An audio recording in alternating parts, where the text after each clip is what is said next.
What a life, eh, freak? 1 minute you're playing 21 and horse on the courts in Harlem, and the next moment you're in the showroom, configuring the gunmetal and graphite exterior of your luxury car and your iPad mini. Oh, I bet you get a crazy crowd when you drive that car around the block in the old neighborhood, huh? Yeah, I'm living the dream. Mad pandemonium. But folks from back around the way are real proud of me. Yeah, I hear you. Local kid makes good. You know, it kind of reminds me of when I took my tech stock public and I rang the New York Stock Exchange bell and my mom's friends called her up and said, "Maggie, is that your son on Bloomberg News this morning ringing the bell?" And my mom says, "Yes, sirree, Bob, it was him." That was a great moment, freak. And you know, our lives are like a pearl necklace of great moments, all strung together with the finest silk thread of memories. And we have to be very careful how we cultivate those pearls and we thread that necklace. Does this meeting by any chance have to do with Vic Van Leer? I grew up in the burbs, freak. I wasn't poor, upper middle class, comfortable. My daddy worked as an accountant for one of the largest insurance firms in the country. Smart with his money. Mom didn't have to work. I went to boarding school. And my dad died of a heart attack when I was a freshman at MIT. I was a movie geek, wanted to be a civil engineer, but I made my fortune by becoming a hybrid of both those interests. My dad didn't want me to be an accountant. Oh, listen to this. My best friend was a guy named Isidore. Yeah, we called him Izzy.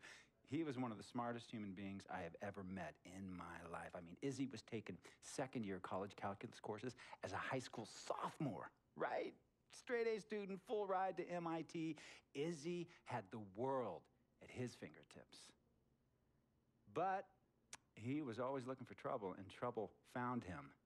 He ran with the wrong crowd. And when we got to MIT, he got this great job working for a financial consulting firm in Boston.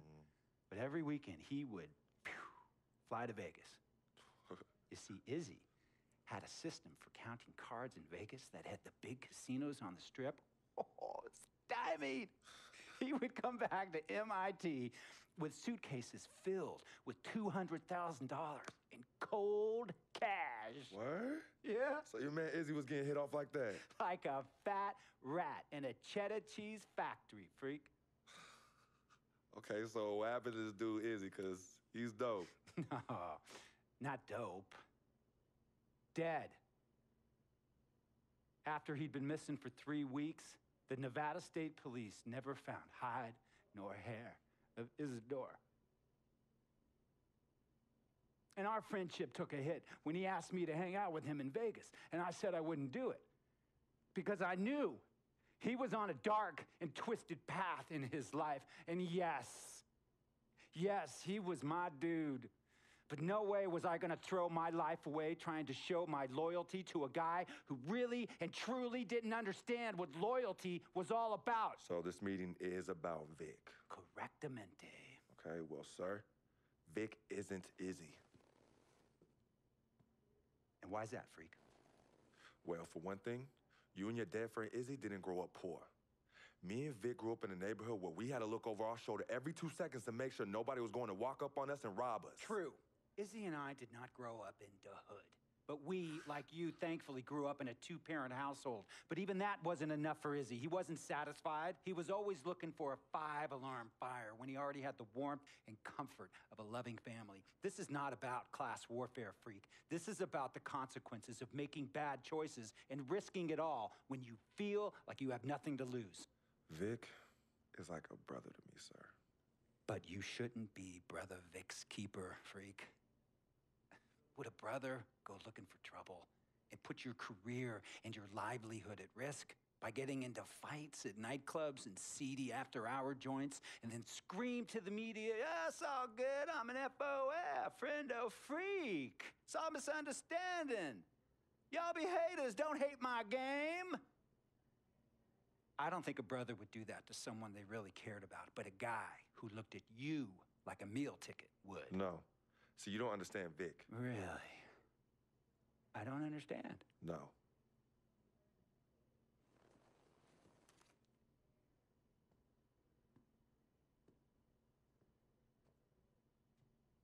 Look, Look, man, it was a misunderstanding with the guy in the next VIP booth. His honey started flirting with me, so naturally I started flirting back. Next thing I know, Captain Cornball's off my grill piece beefing. Next thing he know, he got a two-piece and a biscuit under his left eye. Hey, I don't know who hit him. And it damn sure wasn't me. Hey, Captain Cornball's mad because I'm an FOF, friend of freak. Hey, but check this out, though. He needs to train that hottie before he leave the house, though. Yo, he's hotties ain't loyal, man. What's there to understand? Are you freaking blind? You know, I just want to know, how much did you pay your lawyers to make all this go away? Almost 100,000. Excuse me, son, I'm sorry, I couldn't hear you. I said I paid almost $100,000. Exactly. And if you keep riding shotgun with Vic, you're gonna go broke. Quick, fast, and in a hurry. Look, Vic is my friend, and I grew up with him. How many times I gotta tell you, sir? Freak, this is not a request. I am not asking you to do this. I am telling you to do this. And the first order of business is that Mr. Vic Van Leer is banned from traveling with you on the road. Vic is banned from the locker room. And Vic is banned from this arena. And if I catch this guy, Vic, in or anywhere near the facilities, Mr. Vic Van Leer will be arrested for trespassing. Are you serious, sir? Brother, I'm as serious as cancer. We all know that can be deadly. You know, when me and Vic were kids, playing summer tournaments at the Dome, we always imagined making it to the pros, right? And after the crowds left, just a street light was on the court, like 11:30, 12 midnight, even 1 in the morning sometimes. We used to practice player introductions, running on the court, giving dap, high-fiving the teammates. Vic, he would act as an announcer. You know, he would introduce me and announce my name on a loudspeaker, and the Jumbotron would flash my image like a little guy dressed in long shorts and a jersey. And now, fresh off his 3-game, 62-point scoring streak, the youngest player to ever do so in NBA history, Frequency Vibrations.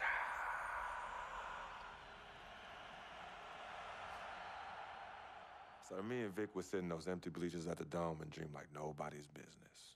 And now I'm living a dream.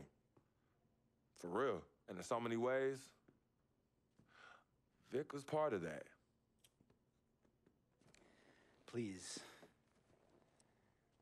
listen to me. I mean, I know this guy's your dude from way back. Look, me and Vic go way back like the front seats of a '67 Cadillac. That's good. We go way back. Did you say front seats? Front seats of a '67 Cadillac. We go way back like the front seats of a '67 Cadillac. Well, do you have any crickets? I'm going to be the hit once again at Herbie Allen's Sun Valley Shindig because my fellow billionaires love it when I walk and talk that talk. So that almost sounds... No, let me tell you exactly what it sounds like. I respect, admire, and most importantly, love you as a human being and a role model. But I pay you a lot. And I mean, I pay you a lot of money to play for my team. And I am in this game to win it. And you can't win it with an albatross around your neck like Vic. So Vic is done. History. And here's some more lingo that I picked up from a former megastar who used to play for me several seasons ago. Thought I would never release him until I did. And now he's the sixth man on a struggling team in Venice. And yeah, I'm talking Venice with the canals and the gondolas and Harry's bar, not the street ballers next to the fortune tellers on the beach in Cali. This guy used to tell me when he thought there was a player destroying our team, don't be a hero, cut that zero. And that is what I am telling you about Vic, freak. Don't be a hero, cut that zero. The only thing Vic brings into your life is headache and unwanted and unnecessary negative attention, and it will begin to affect your mindset. And when it affects your mindset, it's going to affect your play. And when it affects your play, it's going to affect my team. And when it affects my team, it's going to affect my money. And if it affects my money, Google Translate will become your new freaking friend. I want a championship ring, freak, and I want you to help me get that ring. And banners after banners hanging from the rafters in this arena. So, freak, hear me clearly and hear me good. V, G,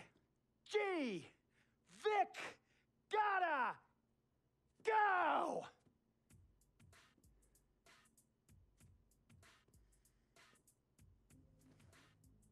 Handle your business. And remember, that contract you signed contains a morality clause, a very important clause that revolves around your conduct on and off the court, and how it can negatively impact my team. Now, I don't want you to have to learn Italian or Croatian as a second language. And hey, playing pro ball overseas, there's nothing wrong with that. But the arenas are nothing like this, nor will the money be the same. And on top of all of that, this is the US of A, the greatest freaking country in the world. Ask yourself, is Vic worth all that? Think about it. Think long, think wrong.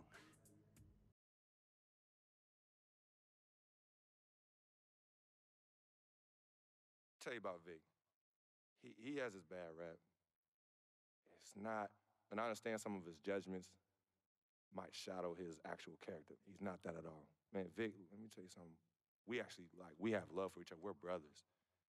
Blood couldn't make us any closer at all. I mean, he has so much loyalty to me and to my family. You can see even Cece, has issues with him, but he still loves her. He still loves her.